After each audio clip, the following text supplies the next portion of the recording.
Welcome back.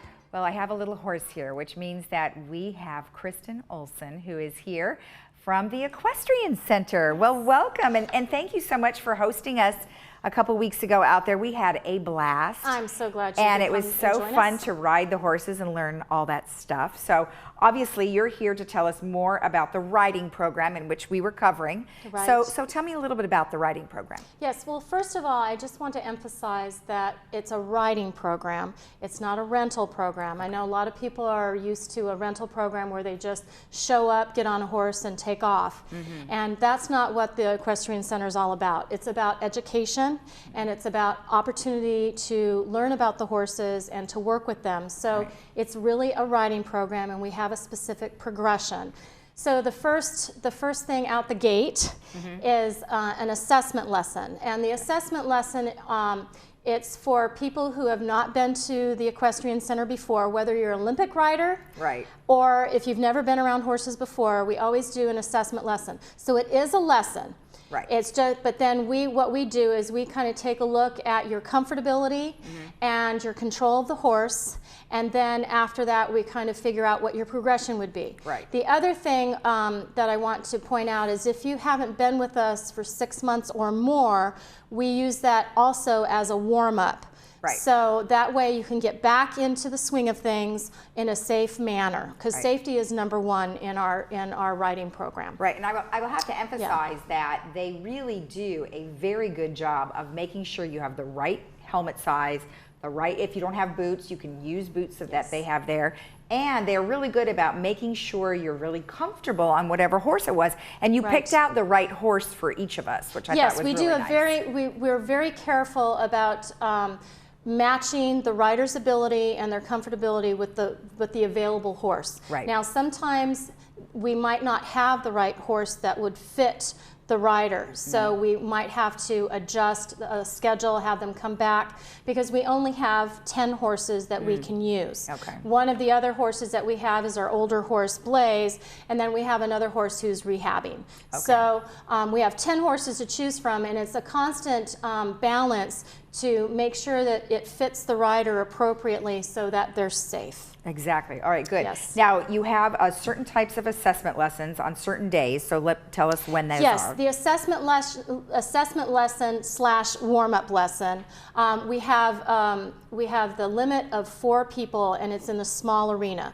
So we only take 4 at a time. So we do fill up very quickly. Right now, we're probably 2 weeks out. Oh, wow, And so those lessons are offered Wednesday, Thursday, Friday at 10:30, and Saturdays at 9. And we ask people who are interested to give us a call. We have to get a waiver signed, and especially if it's a minor like a grandchild, they have to have the waiver signed by the parents. So we need to have some time to process the paperwork. So we can't always accommodate somebody who calls up and wants to have a lesson the day after. Do you know what I mean? So we need a little bit of lead time to get the paperwork done and to make sure that we have availability, et cetera. That's, again, it's not a rental program where you can just drop in. It is by reservation only, and it's a riding program. And do talk about that waiver again, because the grandparent cannot sign it, only the parent. Unless they're the legal guardian. So it's a legal guardian or the parent who must sign it. And then as a sponsor, the resident who's the sponsor does have a small area where they have to sign as well. So it is important to have that paperwork because it's part of our insurance.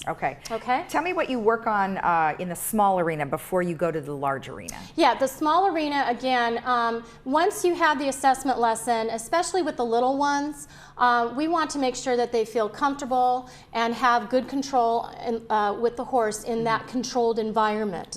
So until we feel comfortable, they're going to stay in that small arena and work on skills. We do games and things to make it fun. So it's not a remedial type of issue. No, not at all. I mean, you guys had the horses walking over poles or Yes. pipes or something, and you had us talking to them and really getting to know our horse. Yes, and that's really important. The comfortability is very important. Relaxing. Relaxing, Yes, yes. because we were a little tense. Yeah, because the horse can feel everything that you Right. feel. So if you are not relaxed, they're going to get tense, thinking, "What's going on? Is something wrong?" Right, right. So then, when we feel that they are, the rider is comfortable and has a good control with the horse in the small arena, in that controlled environment, then we can move them into the large arena. Now, Okay. the large arena is very large. It is big, and it's also closer to the road. There's a lot of other noises and things that you don't hear up in the small arena. So that's why you have to have control and comfortability with the horse.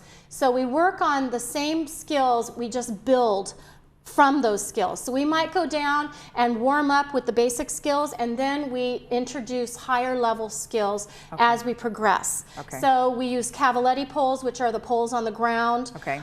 We use barrels. We use the poles like for pole bending that are upright. Okay. We do different games and exercises to get them to get the skills developed. Okay, all right, great. Now I know you want to talk about well, we only have about a minute. So Sure. what I want to do is they do have trail rides available. However, you have to go through this assessment before you can ever do a trail ride, correct? Yes, you have to Okay. go through the progression, and we Okay. have to feel comfortable that you have the comfortability Okay. and the control of the horse before you go on the trail rides. Okay, perfect. So that's and we only do trail rides 3 times a week. Okay, good. So, okay, good. yes. And then one last thing is we're going Yes. to talk about the boarding facilities because Yes. you have some openings. We do have some Okay. openings, so I would like to encourage anybody, a resident who has horses, who is interested in leasing horses or getting a horse. We do have stalls available. Okay. We would love to give you an informational tour and talk about how you can fit into our equestrian center. Okay, perfect. Yes. And then if they wanted to get in touch with you, what is the number? Yes, the number is 949-597-4275. And I work in the mornings with the horses, so please be aware that I will return your calls in later afternoon. Okay, perfect. Well, Okay. thank you so much. Well, thank you for having me. It was super fun to be out there, Yes. and we just had a great time, and you guys did a great job. Oh, thank you. Please All right. come back. We will. We All will. right. And remember that, well, actually, one thing that we didn't get to tell you about is coming up in October, they are yes. going to have a harvest hoedown, but I'm sure we'll have plenty of time in later episodes to tell you more about that. Absolutely. We'll be right back.